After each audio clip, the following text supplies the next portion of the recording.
Assalamualaikum warahmatullahi wabarakatuh. Para pemirsa Barsid Aswaja TV rahimakumullah. Kali ini kita akan menanggapi seorang tokoh yang mengatasnamakan kembali ke Al-Quran dan hadis, dan beliau menyesatkan ulama-ulama Ahlus Sunnah wal Jamaah.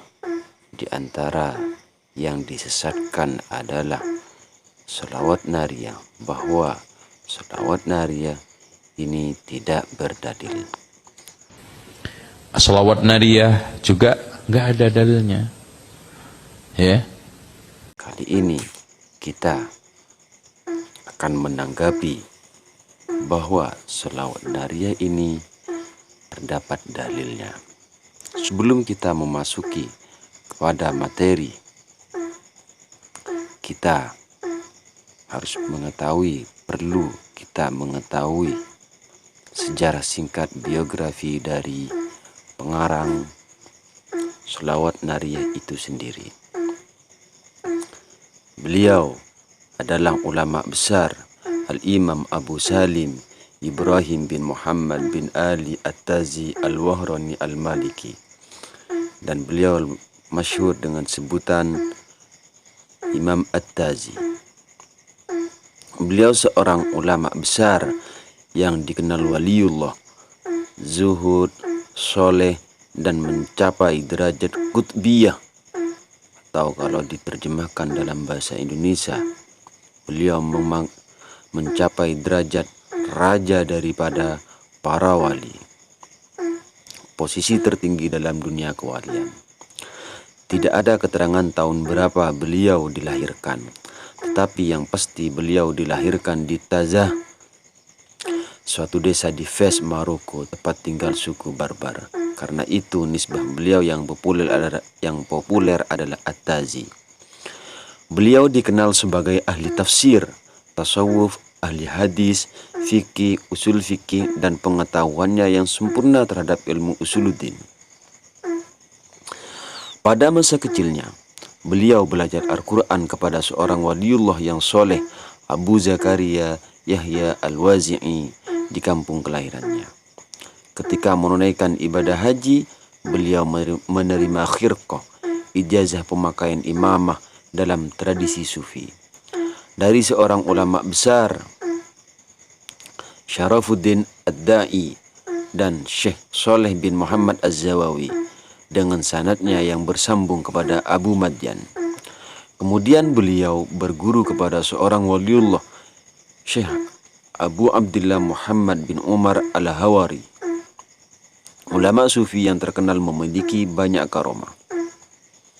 Setelah mencapai kesempurnaan intelektual dan spiritual, Al-Imam At-Tazi banyak memiliki murid yang menimba ilmu kepada beliau, antara lain Al-Hafiz At-Tanasi, Al-Imam As-Sanusi, penulis kitab Ummul Barahin, Syekh Ahmad Zarok, dan lain-lain. Al-Imam At-Tazi wafat pada bulan Sya'ban tahun 866 Hijriah, atau bertepatan dengan 1461 Masehi. Biografi At-Tazi dapat dilihat dalam kitab biografi para ulama mazhab Maliki seperti Nailal Ibtihaj bi Tatrizid Dibaj dan lain-lainnya. Walaupun Al-Imam At-Tazi telah wafat sekian ratus tahun lamanya, akan tetapi peninggalannya yang sangat populer, yaitu sholawat taziyah, masih dikenal dan selalu dibaca oleh umat Islam hingga hari ini. Sholawat taziyah ini di Mesir dan Asia Tenggara dikenal dengan nama sholawat nariyah. Wallahu a'lam. Apa penyebab perubahan nama taziyah menjadi nariyah? Mungkin hilangnya satu titik dari dua hurufnya dalam sebagian naskah catatan sholawat tersebut. Sholawat ini dikenal ampuh untuk memudahkan terkabulnya hajat dan keinginan seseorang apabila membacanya sebanyak 4.444.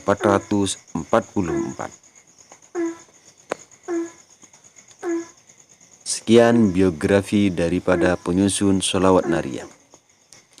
Kita lanjut kepada tanggapan ulama yang menyesatkan atau mengatakan bahwa sholawat nariyah ini tidak berdalil. Kita akan membacanya sholawat nariyah terlebih dahulu. Bismillahirrahmanirrahim. Allahumma salli salatan kamilatan wa sallim salaman tamman ala sayyidina Muhammadin alladhi tanhallu bihil 'uqadu wa tanfariju bihil kurabu wa tuqda bihil hawaiju wa tunalu bihil raghaibu wa husnul khawatimi wa yastasqal ghamamu biwajhil karim wa ala alihi wa sahbihi fi kulli lamhatin wa nafasin bi'adadi kulli ma'lumin lak.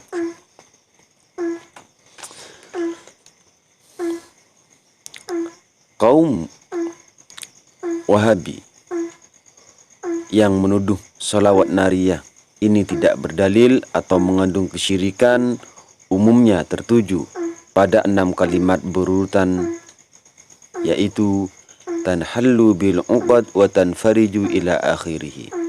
Kali ini kita akan mensyarai, kita akan menjelaskan 6 kalimat ini, bahwa apa yang ditulis oleh Imam At-Tazi ini tidak sembarangan dan ini berdalil sesuai dengan hadis. Oke, kita mulai dengan kata-kata tanhallu bil 'uqad, yang berarti segala ikatan bisa lepas sebab Nabi Muhammad sallallahu alaihi wasallam. Yang dimaksud dengan ikatan dalam redaksi tersebut adalah kekuatan lidah yang menyebabkan pembicaraan seseorang sulit dimengerti. Hal ini seperti dalam doa Nabi Musa alaihissalam, wahlul 'uqdatam min lisani yafqahu qawli, yang berarti dan lepaskanlah kekakuan dari lidahku supaya mereka mengerti perkataanku. Pertama, hadis pertama, dalil pertama dari Imam At-Tazi adalah hadis yang diriwayatkan oleh Bashir bin Aqrabah. Beliau berkata, ayahku Aqrabah mendatangi Rasulullah sallallahu alaihi wasallam. Lalu beliau bertanya, siapakah anak ini yang bersamamu wahai Aqrabah? Ayahku menjawab, anakku Bahir. Lalu beliau berkata lagi, mendekatlah. Aku pun mendekat sehingga aku duduk di sebelah kanan beliau. Lalu beliau mengusap kepalaku dengan tangannya dan bertanya, siapa namamu? Aku menjawab, Bahir, wahai Rasulullah. Dan Rasulullah bersabda lagi, tidak, tapi namamu Bashir. Pada waktu itu, di lidahku ada kekakuan. Lalu Nabi Muhammad sallallahu alaihi wasallam meludahi mulutku. Maka kekakuan itu lepas dari lidahku. Kemudian dalam perjalanan, waktu semua rambut kepalaku memutih, kecuali tempat rambut yang Nabi pernah meletakkan tangannya. Di situ masih berwarna hitam. Diterangkan oleh Al-Hafidh Ibnu Hajar dalam kitab Al-Isabah fi Tamyiz Sahabah, juz 1 halaman 434.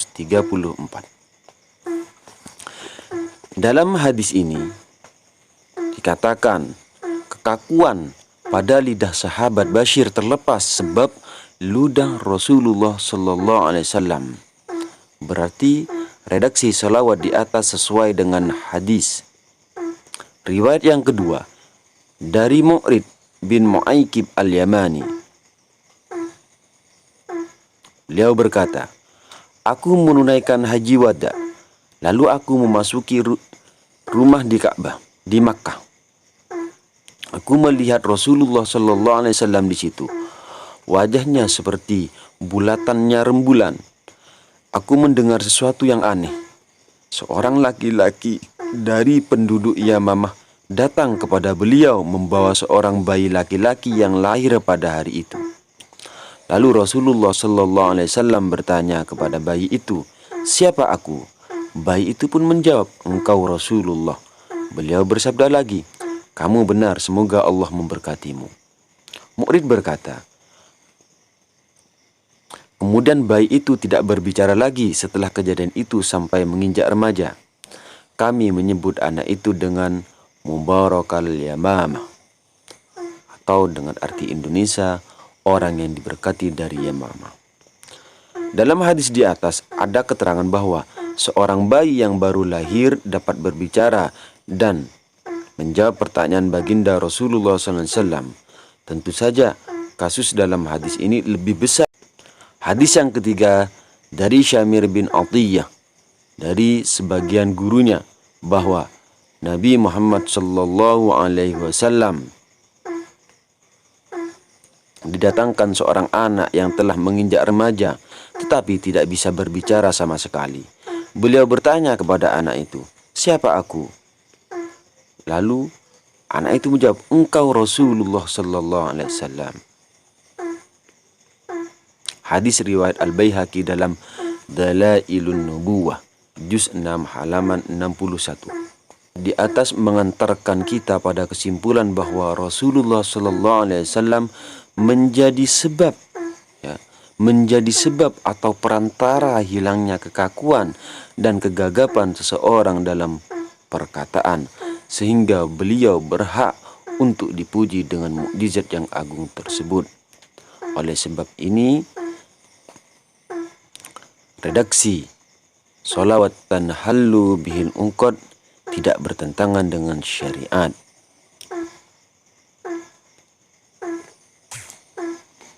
Kita akan melanjutkan pada sesi berikutnya. Assalamualaikum warahmatullahi wabarakatuh.